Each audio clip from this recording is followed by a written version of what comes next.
The Lallan Top Show is brought to you by Pagar Khata. Download the app now. मालिक, क्या इस बार भी late होगा पगार? पप्पू का, राजू का, छोटू का, सबके पगार का हिसाब करेगा तेरा मालिक मिनटों में।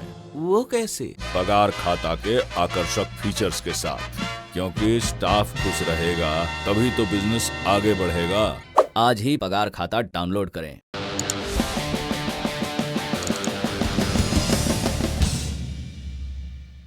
नमस्कार, सौरभ द्विवेदी नाम है हमारा और आप देखना शुरू कर चुके हैं लल्लन टॉप शो। आज भारत में दुनिया के सबसे बड़े क्रिकेट स्टेडियम का उद्घाटन हुआ तो हमने भी हैट्रिक लगा ली। आज भी हम लल्लन टॉप पर सरकारी नौकरियों के नाम पर देश के नौजवानों के साथ हो रहे खिलवाड़ पर विस्तार से बात करेंगे। लगातार तीसरे दिन कुछ और राज्यों और नेताओं का रिकॉर्ड खंगाल कर देखा जाएगा कि ये समस्या किस कदर सर्वव्यापी हो चली है। इसके अलावा सवाल पूछेंगे कैप्टन अमरिंदर से कि 1 घंटे तक मंच पर जमे रहे एक वांटेड अपराधी को उनकी पुलिस क्यों नहीं पकड़ पाई। और बात होगी अदालत से आए उस फैसले की जिसका ताल्लुक सबसे ज्यादा रसूख वाली सरकारी नौकरी से है। लेकिन सबसे पहले देखते हैं अहमदाबाद से आई इन तस्वीरों को।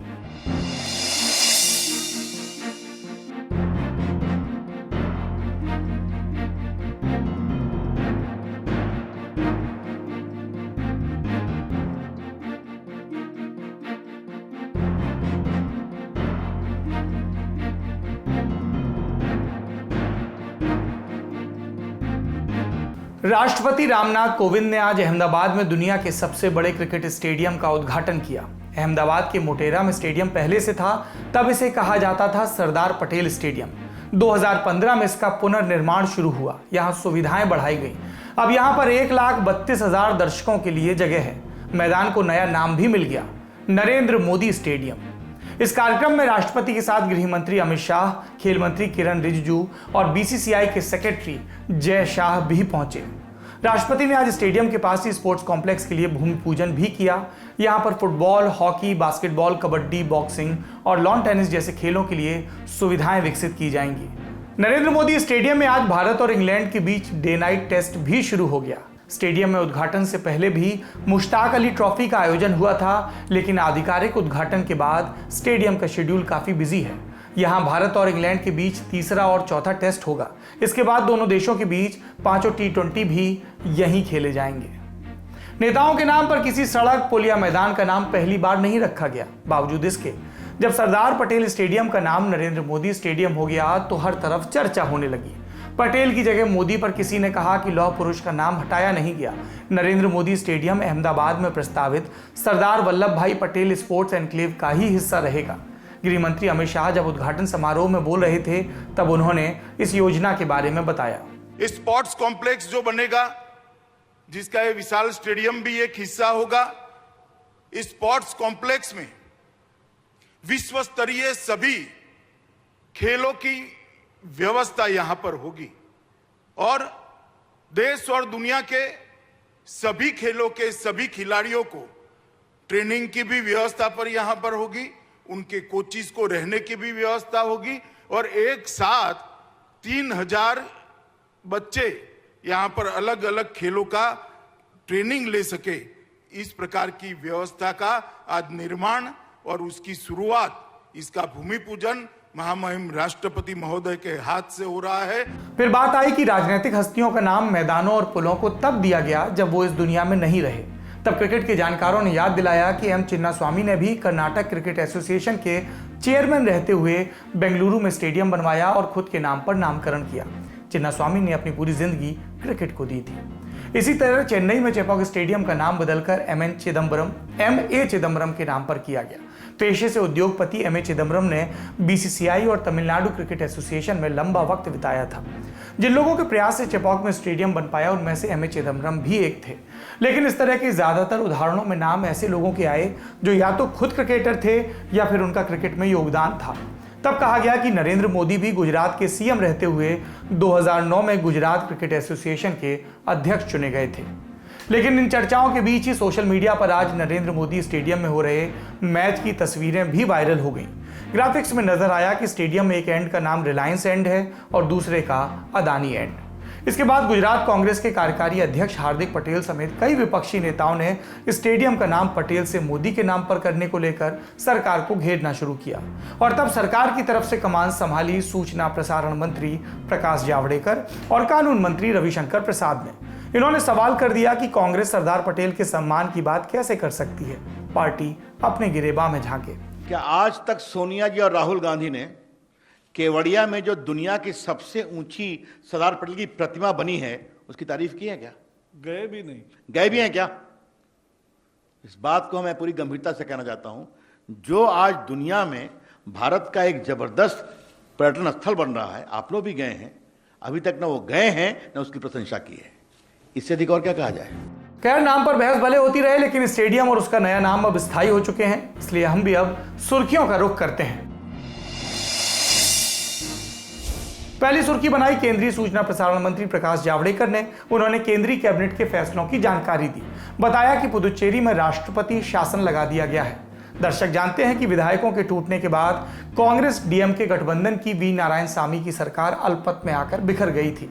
प्रभारी उपराज्यपाल डॉक्टर सौंदरराजन ने विधानसभा को निलंबित करने की सिफारिश की थी। जावड़ेकर ने बताया कि इस सिफारिश पर केंद्र ने अपनी अनुशंसा राष्ट्रपति कार्यालय को भेज दी है। जावड़ेकर ने दोबारा सिर उठा रहे कोरोना संक्रमण को लेकर सरकार के रोडमैप पर भी जानकारी दी।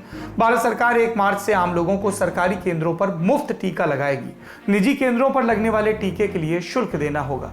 इस प्रक्रिया की प्राथमिकताएं भी तय हैं। सुनिए मंत्री को। लोगों की उम्मीद थी, वैसे ही सरकार ने तय किया है कि 1 मार्च से यानी अगले सप्ताह से, सोमवार से 60 से ज्यादा उम्र जिनकी है और ऐसी संख्या 10 करोड़ से भी ज़्यादा है, ऐसे सभी लोगों को, और 45 से ज़्यादा उम्र जिनकी है लेकिन जिनको कोमॉर्बिडिटी है, कोई ना कोई दूसरी बीमारी है, ऐसे 45 से ज़्यादा उम्र वाले लोगों को भी 1 मार्च से टीकाकरण किया जाएगा। 10,000 सरकारी केंद्रों पर और लगभग 20,000 से भी ज़्यादा प्राइवेट केंद्रों पर, हॉस्पिटल्स में ये टीकाकरण होगा। और उसमें सबसे बड़ा फैसला ये है कि जो 10,000 सरकारी केंद्रों पर जाकर टीका लगवाएंगे, कोई भी हो,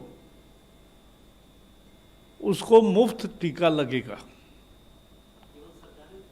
सरकारी हॉस्पिटल में मुफ्त लगेगा, सरकारी केंद्रों पर, और प्राइवेट में जो लेंगे उनको अर्थात उसका शुल्क देना पड़ेगा। और वो शुल्क कितना होगा, कितनी फीस होगी, तो स्वास्थ्य विभाग 2-3 दिन में उसके बारे में घोषणा करेगा। अभी सभी संबंधित उत्पादक, हॉस्पिटल्स, इनसे चर्चा करके ये भारत सरकार 10,000 सरकारी केंद्रों पर 45 से उम्र के ऊपर जिनको कोई दूसरी बीमारी भी है और 60 के ऊपर कोई भी है, कोई बीमारी नहीं है तो भी उनको ये टीकाकरण 1 मार्च से शुरू होगा, सोमवार से, और सरकारी केंद्रों में मुफ्त होगा। प्राइवेट में जो लेंगे उनको शुल्क देना पड़ेगा। जावड़ेकर के साथ प्रेस कॉन्फ्रेंस में कानून मंत्री रविशंकर प्रसाद भी थे। उन्होंने केंद्र की परफॉर्मेंस लिंक्ड इंसेंटिव यानी पीएलआई योजना के विस्तार के बारे में बताया। अब इसमें आईटी और फार्मा सेक्टर भी आएंगे। रोजगार के सवाल पर घिर रही सरकार के बचाव में प्रसाद ने कहा कि पीएलआई स्कीम से रोजगार सृजित हो रहे हैं। और आज इसी कड़ी में तीसरी कड़ी इलेक्ट्रॉनिक मैन्युफैक्चरिंग में laptop, tablets, all in one PC and servers में प्रोडक्शन लिंक इंसेंटिव की एक योजना लेकर के हम आए हैं कि production link incentive for mobile phone हम लोगों ने अनाउंस किया अप्रैल 2020 में इसी स्थान पर, और 31 जुलाई तक का उसका एप्लीकेशन की डेट थी। हाइट ऑफ कोरोना, इस बात को समझें आप। और आज आपको मुझे बताते हुए खुशी हो रही है कि 5 महीने में दुनिया की सारी बड़ी कंपनियां हिंदुस्तान में आ गई जो मोबाइल बनाती हैं, और 35,000 करोड़ का गुड्स प्रोड्यूस हो गया है। 22,500 लोगों को नौकरी मिल चुकी है इस स्कीम में और लगभग 1,300 करोड़ का पूंजी निवेश हुआ है। दूसरी सुर्खी आई सुप्रीम कोर्ट से। अदालत ने कोरोना की वजह से यूपीएससी परीक्षा में बैठने का एक्स्ट्रा मौका मांग रहे अभ्यर्थियों की याचिका खारिज कर दी है। आईएएस, आईपीएस और आईएफएस जैसे पदों के लिए होने वाली सिविल सेवा परीक्षा के अभ्यर्थियों ने मांग की थी कि जिन अभ्यर्थियों के लिए अक्टूबर 2020 परीक्षा में बैठने का आखिरी मौका था, उन्हें एक मौका और दिया जाए, क्योंकि कोरोना की वजह से परीक्षा देने में दिक्कत हुई थी। इस याचिका पर सुप्रीम कोर्ट ने सरकार से जवाब मांगा था।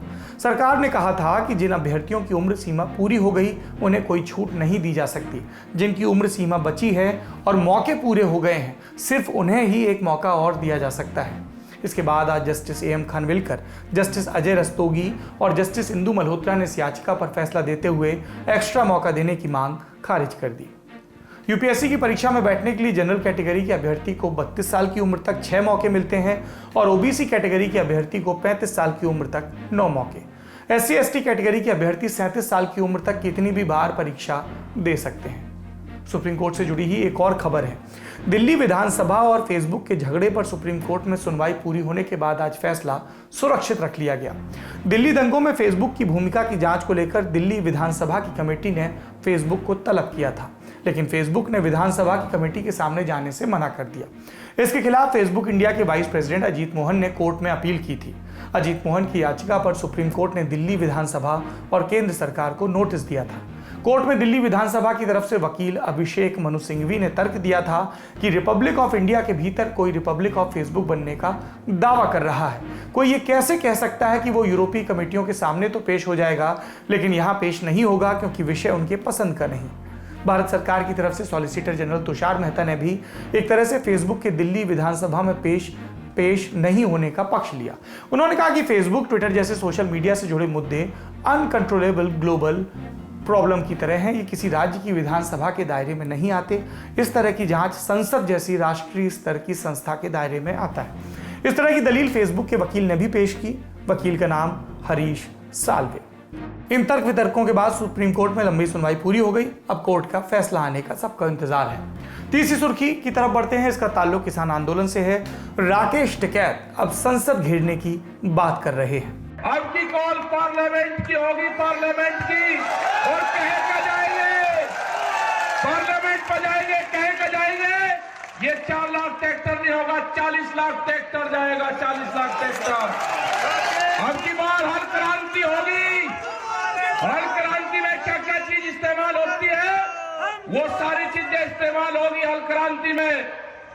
किसान आंदोलन लंबा खिंच रहा है तो किसान गुट दिल्ली की सीमाओं से दूर भी आंदोलन के लिए ऑक्सीजन की तलाश में है, लेकिन फोकस दिल्ली पर बनाए रखना चाहते हैं। इसलिए आंदोलन से दिल्ली या संसद मार्च की बातें आती रहती हैं। उधर सरकार की एजेंसियां अपने तरीके से आंदोलन से डील कर रही हैं। इन सभी एजेंसियों को 23 फरवरी के रोज लखा सिधाना ने खुली चुनौती दी थी। लखा सिधाना अपराध जगत से ताल्लुक रखता है और 26 जनवरी को दिल्ली में हुई हिंसा के मामले में आरोपी है। पंजाब के मुख्यमंत्री कैप्टन अमरिंदर सिंह मूल रूप से भटिंडा जिले के महराज गांव से आते हैं। इसी गांव में लखा सिधाना तकरीबन 1 घंटा मंच पर भाषण देता रहा। भाषण में दिल्ली पुलिस को चुनौती दी गई कि गिरफ्तार करके दिखाओ। दिल्ली पुलिस ने सिधाना पर 1 लाख का इनाम रखा है। सिधाना ने लोगों से कहा कि 26 जनवरी के मामले में अगर पुलिस किसी भी पंजाबी को गिरफ्तार करती है तो पुलिस का घेराव करें। लखा ने यह तक कहा कि अगर पंजाब पुलिस ने दिल्ली पुलिस का साथ दिया तो कैप्टन अमरिंदर सिंह जिम्मेदार होंगे। पंजाब के प्रमुख अखबार द ट्रिब्यून के मुताबिक इस दौरान पंजाब पुलिस बस लखा का मुंह ताकती रह गई। सिधाना का भाषण भले लोगों के बीच तालियां और सीटियां बटोरे, लेकिन कानून व्यवस्था को ऐसी खुली चुनौती परेशानी पैदा करती है। परेशान यह भी करता है कि पंजाब पुलिस एक वांटेड अपराधी को तब भी गिरफ्तार नहीं कर पाती जब वो उनके सामने एक मंच पर होता है। मंच के इर्द गिर्द भीड़ थी, लेकिन क्या पंजाब पुलिस ने यह मालूम करने की कोशिश की कि सिधाना आया कहां से और गया कहां? ये बात समझने वाली है कि लखा सिधाना जिस मानसिकता का प्रतिनिधित्व करता है वो ना तो किसान आंदोलन के लिए अच्छा है और ना ही पंजाब के लिए। ऐसे में कांग्रेस के नेता और पंजाब के मुख्यमंत्री कैप्टन अमरिंदर सिंह जो अपनी सख्त छवि प्रोजेक्ट करते हैं, वो क्या जवाब देंगे? केंद्र और पंजाब दोनों को वक्त रहते इसे लेकर गंभीर होना चाहिए, क्योंकि पंजाब पर नजर रखने वाले बताते हैं कि सब कुछ उतना सामान्य भी नहीं है जितना ऊपरी तौर पर दिख रहा है। कार्यक्रम और गड़बड़ ये 2 शब्द हमारी चौथी सुर्खी में भी हैं। कांग्रेस के पूर्व अध्यक्ष लेकिन फिलहाल वायनाड से सांसद राहुल गांधी ने 23 फरवरी को केरल के मलप्पुरम में एक बयान दिया। It has been my experience now, since I've been an MP,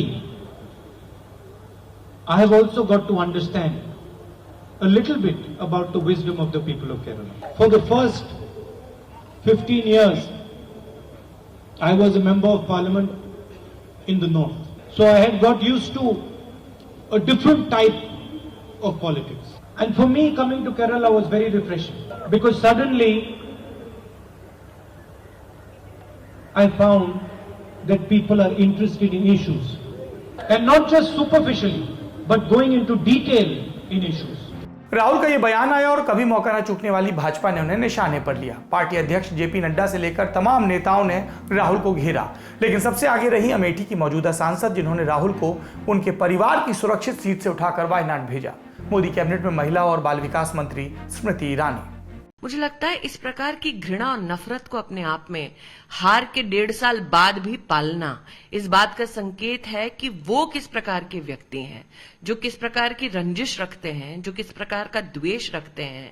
वो संसदीय क्षेत्र जिसने 50 साल उनके परिवार को आशीर्वाद दिया, उस संसदीय क्षेत्र का अपमान करके वो अपने आप को गौरवान्वित महसूस करते हैं। मुझे लगता है इससे ज्यादा तुच्छ राजनीति हाल फिलहाल में किसी ने देखी नहीं होगी। उनको लगा कि वो दक्षिण भारत में अपनी राजनीति को चमका लेंगे उत्तर भारत को अपमानित करके, और ये पहली उनकी इस प्रकार का उनका कोई राजनीतिक पैंतरा नहीं है। असम जब गए तब उन्होंने गुजरात और गुजरातियों का अपमान किया। हम सब एक ही देश के वासी हैं। क्या अपने ही देश में अपने ही नागरिकों का, अपने ही प्रदेशों का अपमान कोई भी हिंदुस्तानी कर सकता है? राजनीति तोलकर बोलने वालों का पेशा है। राहुल गांधी इसमें चूक गए। उन्हें याद नहीं रहा कि जिस डिफरेंट टाइप ऑफ पॉलिटिक्स की वो बात कर रहे हैं, उसी ने उनके परदादा, दादी, पिता, चाचा और माता को जमीन दी। फिर उत्तर बनाम दक्षिण वाले स्टीरियोटाइप को ऑक्सीजन देने वाले पहले से ही बहुत हैं। इसमें एक और नाम जुड़ गया, इससे उनकी और उनकी पार्टी की मिट्टी पलीद हुई। तोलकर बोलने और राहुल से याद आया, आज भी राहुल केरल के कोल्लम में थे, मछुआरों से मिले, समंदर में जाल डाला। राहुल ने इस मौके पर कहा कि मछुआरे समंदर के किसान हैं। दिल्ली में किसानों के लिए अलग मंत्रालय है, मछुआरों के लिए नहीं है। अब चक्कर यह है कि भारत सरकार में एक मंत्रालय होता है जिसका नाम है ministry of fisheries, animal husbandry and dairy, जिसके मंत्री हैं गिरिराज सिंह। उनका काम है मत्स्य पालन यानी कि मछली पालन, पशुपालन और डेयरी उद्योग पर ध्यान देना। पिछले हफ्ते राहुल गांधी ने पुदुचेरी में भी मछुआरों के लिए अलग मंत्रालय की मांग की थी।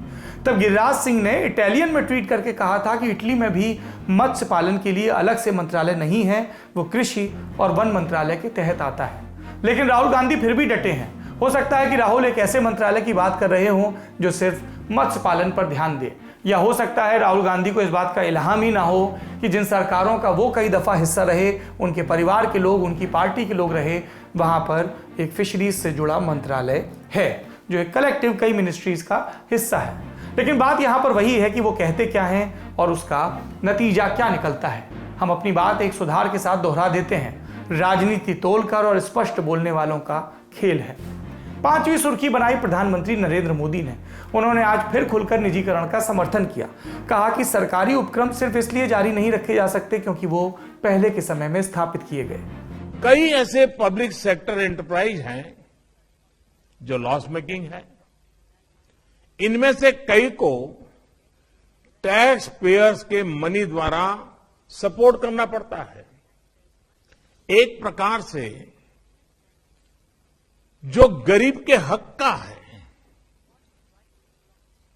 एस्पिरेशन से भरे युवाओं के हक का है, उन पैसों को इन एंटरप्राइज के कामों में लगाना पड़ता है और इस कारण अर्थव्यवस्था पर भी बहुत प्रकार का बोझ पड़ता है। पब्लिक सेक्टर एंटरप्राइज को सिर्फ इसलिए ही नहीं चलाते रहना चाहिए क्योंकि वो इतने वर्षों से चल रहे हैं, किसी के पेट प्रोजेक्ट रहे हैं।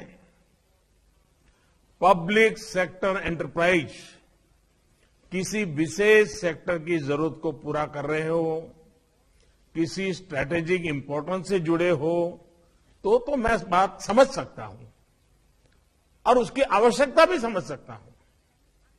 सरकार का ये दायित्व है कि वो देश के एंटरप्राइज को, बिजनेस को पूरा समर्थन दे, लेकिन सरकार खुद एंटरप्राइज चलाएं, उसकी मालिक बनी रहे। आज के युग में न ये आवश्यक है, न ये संभव रहा है। इसलिए मैं कहता हूं, government has no business to be in business. सरकार का फोकस लोगों के वेलफेयर और विकास से जुड़ी परियोजनाओं पर ही रहना चाहिए। प्रधानमंत्री के इस बयान को सरकारी उपक्रम, उन्हें खरीदने की चाहत रखने वाले निजी उपक्रम और राजनीतिक पार्टियां कान लगाकर सुन रही हैं और उसमें भविष्य की नीति को भी देख रही हैं। देखना होगा कि जो खुश हैं उन्हें क्या मिलता है और जो संशय में हैं उनकी चिंताओं को डिस्कोर्स में कितनी जगह मिलती है। ये थी सुर्खियां। अब बढ़ते हैं दिन की बड़ी खबर की तरफ। जब लल्लन टॉप शुरू हुआ तो लोगों ने कहा कि ये नई उम्र के लड़कों ने कुछ अपना ही ऊट पटांग शुरू कर दिया। हमने कहा बात तो सही है, नए दौर में नई बात होगी और इसमें नौजवानों की चिंता की सबसे ज्यादा बात होगी, क्योंकि उन्हीं की तो जिम्मेदारी है कि वो देश में ऊर्जा का संचार करें। इसलिए लल्लन टॉप शो में आज लगातार तीसरे दिन भी हम अटकी पड़ी सरकारी नौकरियों पर बात करेंगे। सोमवार को हमने एसएससी और रेलवे की अटकी हुई भर्तियों से बात शुरू की थी, फिर राज्यों की तरफ बढ़े मंगलवार को।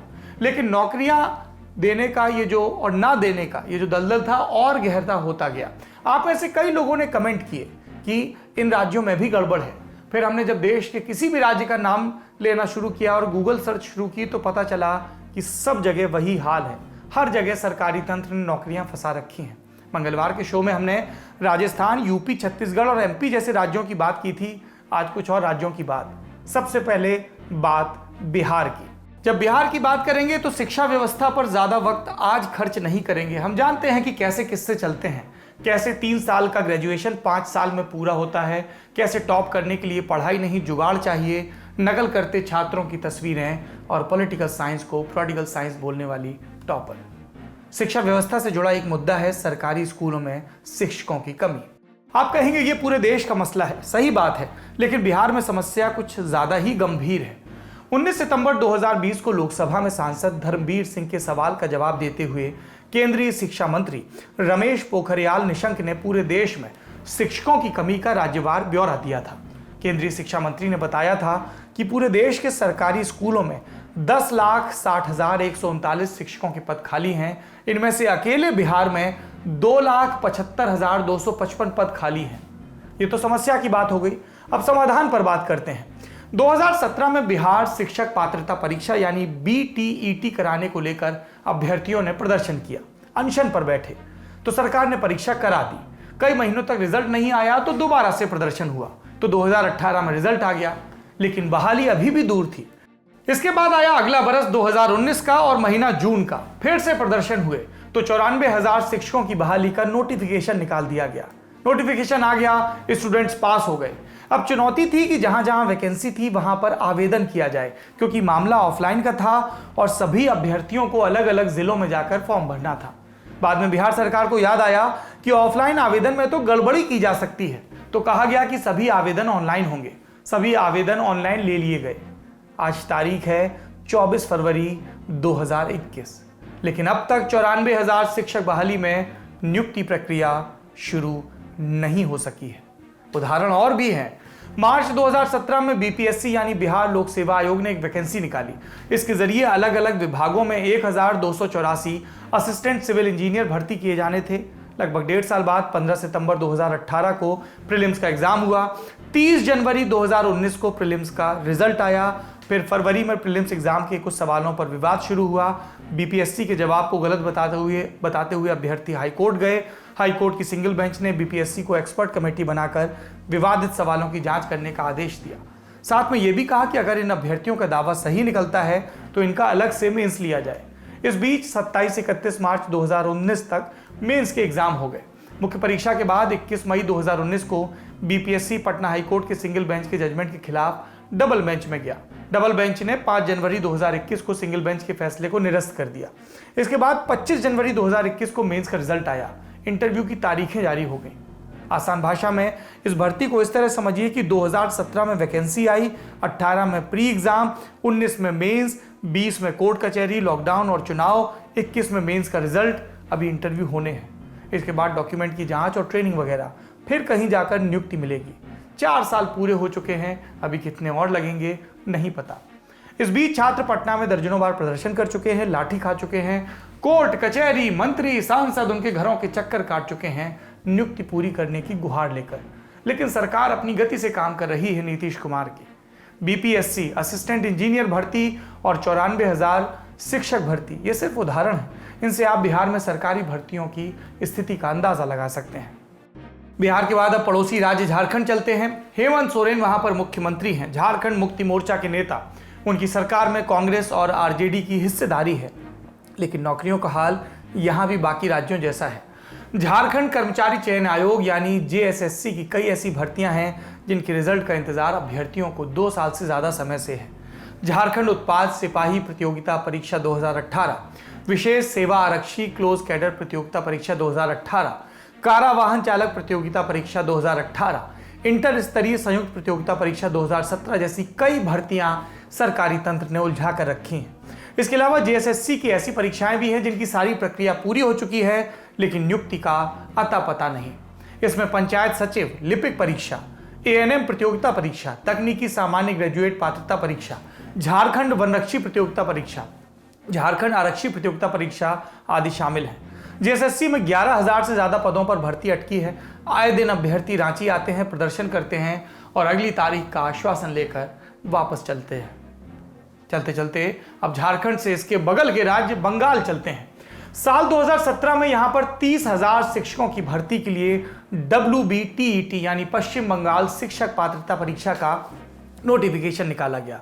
बीते 31 जनवरी को एग्जाम हुआ, यानी पूरे 4 साल के बाद अभी एग्जाम हुआ है। एग्जाम के बाद रिजल्ट और फिर मेरिट लिस्ट। नियुक्ति कब तक होगी ममता बनर्जी की सरकार जाने। उदाहरण और राज्यों के भी हो सकते हैं, सबका यही हाल है। भाजपा, कांग्रेस, झारखंड मुक्ति मोर्चा, टीएमसी। और ऐसा नहीं कि ये एग्जाम ठीक से करवाए नहीं जा सकते। हमारे पास यूपीएससी परीक्षा का उदाहरण है।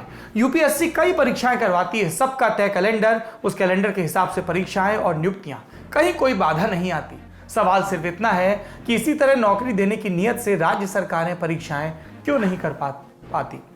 इसके अलावा केंद्र के तहत ही जब एसएससी आता है तो वहां पर ही यूपीएससी की तरह प्रोफेशनलिज्म क्यों नहीं दिखाई देता।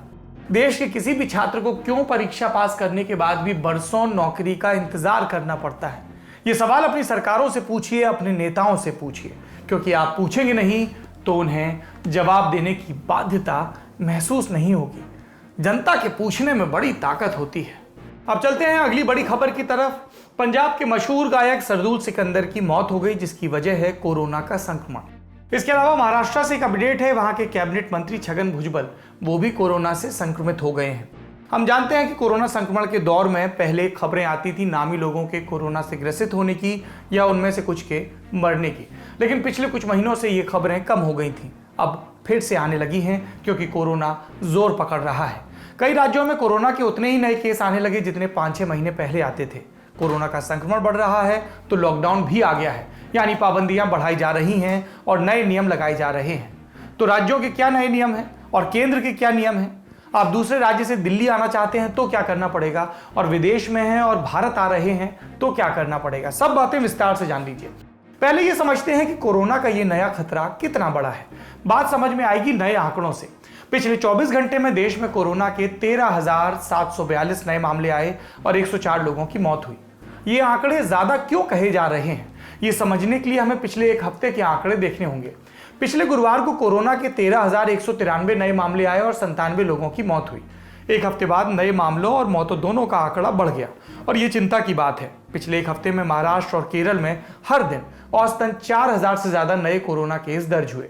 तमिलनाडु, कर्नाटक, पंजाब, गुजरात, मध्य प्रदेश, छत्तीसगढ़, पश्चिम बंगाल, तेलंगाना, दिल्ली और हरियाणा में अब औसतन रोज 100 से ज्यादा नए मामले आ रहे हैं पिछले एक हफ्ते से। इस नई वेव में कोरोना का सबसे ज्यादा संक्रमण बढ़ रहा है महाराष्ट्र में। देश में कोरोना के कुल नए मामलों और मौतों में लगभग आधा हिस्सा महाराष्ट्र का है। पिछले 24 घंटे में महाराष्ट्र में कोरोना के 6,218 नए मामले सामने आए। 51 लोगों की मौत भी हुई। इन आंकड़ों को यूं समझिए कि रविवार को जितने केस आए थे उससे अब 1000 ज्यादा आने लगे। महाराष्ट्र के अमरावती और जालना जैसे जिलों में हालत खराब है। अमरावती में हर दूसरे दिन कोरोना के मामले दुगने हो रहे हैं। 22 फरवरी को 555 नए मरीज थे, 23 फरवरी को 1000 नए मरीज हो गए। अमरावती में सख्त लॉकडाउन है। इसके अलावा जालना जैसे जिलों में भी लॉकडाउन है। यहाँ पर स्कूल, कॉलेज, बाजार सब 31 मार्च तक बंद करने के आदेश दिए गए हैं। मुंबई में भी मास्क को लेकर सख्ती कर दी गई है। महाराष्ट्र के सचिवालय में भी स्टाफ को सोशल डिस्टेंसिंग के लिहाज से आधा करने के लिए 2 शिफ्ट लगाई गई हैं। महाराष्ट्र की हालत देखकर दिल्ली ने भी तैयारी शुरू कर दी है। दिल्ली सरकार ने एक नया आदेश आज निकाला, जिसके बाद 5 राज्यों से दिल्ली आने वालों को कोरोना के RT-PCR टेस्ट की नेगेटिव रिपोर्ट दिखाने पर ही एंट्री मिलेगी। ये 5 राज्य कौन से हैं? महाराष्ट्र, केरल, छत्तीसगढ़, मध्य प्रदेश और पंजाब। इन राज्यों के कोविड नोडल अधिकारियों से कहा जाएगा कि वो अपने अपने राज्यों से दिल्ली की तरफ जा रहे लोगों की 72 घंटे तक पुरानी कोविड रिपोर्ट के बाद ही दिल्ली की तरफ इन्हें जाने दें। ये आदेश सिर्फ फ्लाइट, ट्रेन और बस से दिल्ली आने वाले यात्रियों पर लागू होंगे। अगर कोई कार से दिल्ली में दाखिल होता है तो कोरोना की रिपोर्ट नहीं मांगी जाएगी। 26 फरवरी की आधी रात से 15 मार्च तक ये आदेश लागू रहेगा। अब दूसरे देशों से दिल्ली आने वाले यात्रियों के लिए जान लीजिए एयरपोर्ट पर क्या नए निर्देश जारी हुए हैं। विदेश से दिल्ली एयरपोर्ट पर आने वाले यात्रियों को फ्लाइट के 72 घंटे पहले कोरोना टेस्ट की नेगेटिव रिपोर्ट अपलोड करनी होगी।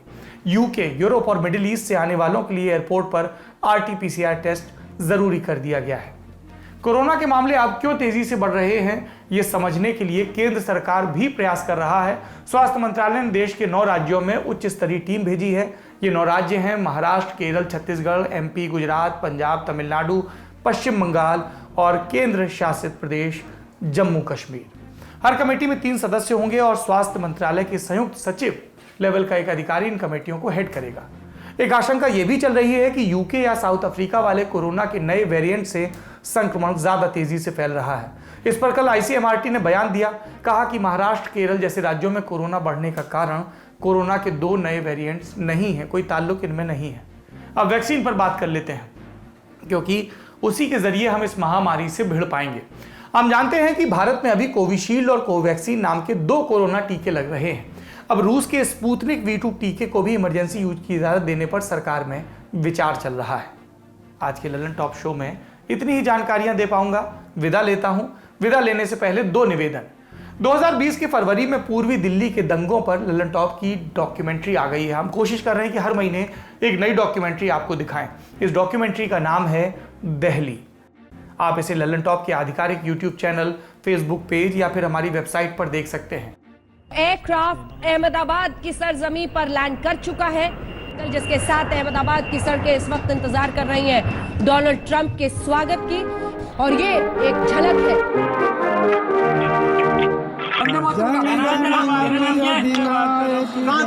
अच्छी तरह का हिंदुस्तान में ही रहा। पैरामिलिट्री फोर्स के जवान को बुला लिया गया है। प्रधानमंत्री वहां उनके साथ व्यस्त थे। दिल्ली यहां तिल तिल करके जलना शुरू हो गया, खासतौर से कुछ नॉर्थ और नॉर्थ ईस्ट के इलाके में।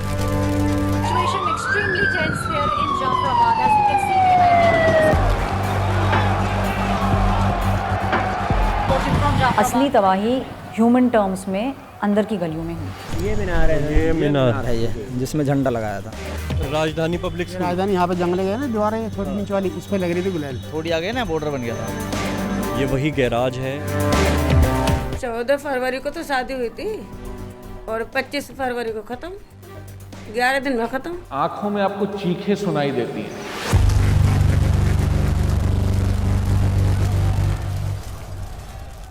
और दूसरा निवेदन ऑर्डिनरी शो से जुड़ा है। इसे देखने के लिए आपको जाना होगा ऑर्डिनरी के ऑफिशियल YouTube चैनल या फिर Facebook पेज पर। अपना और अपनों का खूब ख्याल रखिए। शुभ रात्रि।